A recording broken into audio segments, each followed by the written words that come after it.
பரிசுத்த நாமத்திற்கு மகிமை உண்டாவதாக. ஆண்டவராய் இயேசு கிறிஸ்துவின் நாமத்தில் உங்கள் அனைவருக்கும் எங்களுடைய அன்பின் நல்வாழ்த்துக்கள்.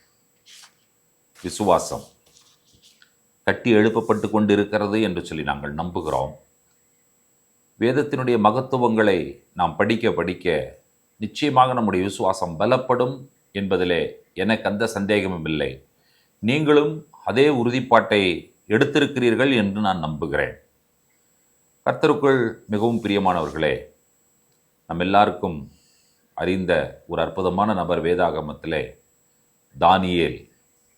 டேனியல், தேவன் என் நியாயாதிபதி என்றதான அர்த்தத்தை உடைய அற்புதமான ஒரு நபரை நாம் வேதாகமத்தில் பார்க்கிறோம். உங்களுக்கு தெரியும், ராஜாவினுடைய சொப்பனத்தை கண்டு ராஜா பார்த்த சொப்பனத்தை இவர் பார்த்தது சொப்பனத்திற்கு விளக்கம் சொன்ன ஒரு அற்புதமான தீர்க்கதரிசி டேனியல். இவருக்கு ஒரு சோதனை வருகிறது. இவருக்கு பெரிய எதிரிகள் இருக்கிறார்கள். விசுவாச வாழ்க்கையிலே எதிரிகள் இருக்கிறார்கள் என்பதற்கு தானியேல் மிகப்பெரிய உதாரணம். இவனை எப்படியாகிலும் கவிழ்த்து விட வேண்டும் என்று சொல்லி நினைத்து அவர்கள் ஒரு திட்டம் தீட்டி ராஜாவினுடைய சிலையை மட்டுமே வணங்க வேண்டும், வேறு எதையும் வணங்கக்கூடாது என்கிறதான காரியங்கள் எல்லாம் செய்கிறதை நீங்கள் கவனிக்கிறீர்கள். அந்த பத்திரத்திற்கு கையெழுத்து வைக்கப்பட்டது என்று சொல்லி தானியேல் அறிந்த பொழுதும் தானியேல் செய்த செயல் என்ன என்பதை தானியேல் 6ஆம் அதிகாரம் 10வது வசனத்தில் நாம் வாசிக்கிறோம். தானியேலோ வென்றால் அந்த பத்திரத்துக்கு கையெழுத்து வைக்கப்பட்டதென்று அறிந்த போதிலும் தன் வீட்டுக்குள்ளே போய் தன் மேல் அறையிலே எருசலேமுக்கு நேராக பலகணிகள் திறந்திருக்க அங்கே தான் முன் செய்து வந்தபடியே தினம் 3 வேளையும் தன் தேவனுக்கு முன்பாக முழங்காற்படியிட்டு ஜெபம் பண்ணி ஸ்தோத்திரம் செலுத்தினான். கவனித்தீர்களா? கையெழுத்து வைக்கப்பட்ட பொழுது என்று அறிந்தும் தானியேல் ஜெபிக்கிறார். ஒரு விசுவாச வீரன் தன்னுடைய ஜெபத்தை எந்த சூழ்நிலையிலும் விடக்கூடாது என்பதற்கு தானியேல் ஒரு அற்புதமான உதாரணம். அதாவது சட்டங்கள் மாறினாலும் நம்முடைய ஆராதனைகள் மாற முடியாது என்பதுதான் தானியேல் நம்முடைய விசுவாச வாழ்க்கைக்கு ஒரு பெரிய சான்றாக முன்னின்று கொண்டிருக்கிறார். இப்பொழுது தானியேல் என்ன செய்ய வேண்டும் என்று சொன்னால் சிங்கக்கபிக்குள் தூக்கி போட வேண்டும். தானியேல் சிங்கக்கபிக்குள்ள தைரியமாக போனார்ல. எதனால் தைரியமாய் போனார்?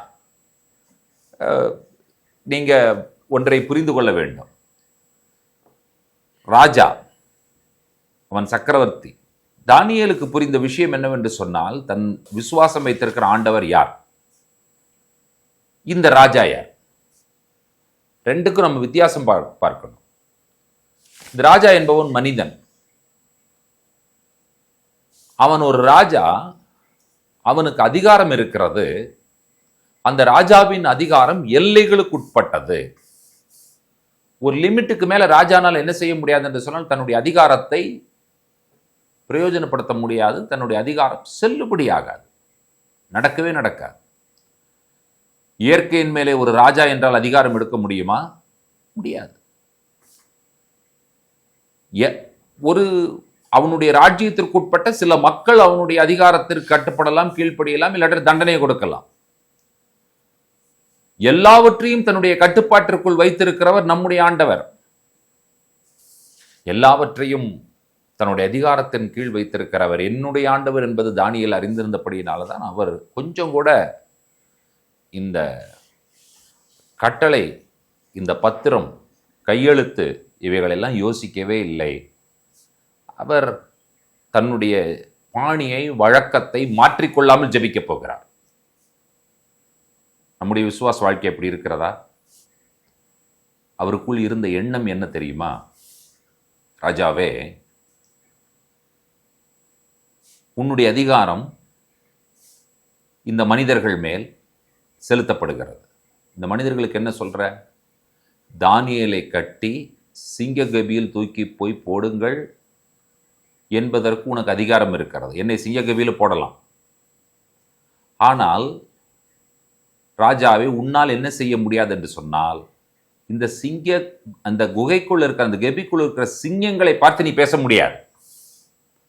நான் தானியேலை உள்ள கொண்டு வந்து போட்டிருக்கிறேன், நீ தானியேலை விழுங்கிரு அப்படின்னு சொல்லி நீ என்ன செய்ய முடியாது. ராஜாவுக்கு, சிங்கத்திற்கு நீ கட்டளை கொடுக்க முடியாது. அந்த அதிகாரத்தை யாரு வச்சிருக்கான்னு என்னுடைய ஆண்டவர் வைத்திருக்கிறார். மனிதர்களுக்கு கட்டளை கொடுக்கிற அதிகாரத்தை நீ வைத்திருந்து என்னை தூக்கி சிங்க கபியில் போட்டாலும் சிங்கத்தை பார்த்து நீ சொல்ல முடியாது ராஜா தானியேலை விழுங்கு என்று சொல்லி. அந்த அதிகாரம் என்னுடைய ஆண்டவர் வைத்திருக்கிறார். சிங்கத்தின் வாயை கட்டுவதற்கு என்னுடைய ஆண்டவரால் முடியும். அந்த சிங்கங்களின் குகையிலே நான் போனாலும் என்னுடைய ஆண்டவர் சிங்கத்திற்கு கட்டளை கொடுப்பார்.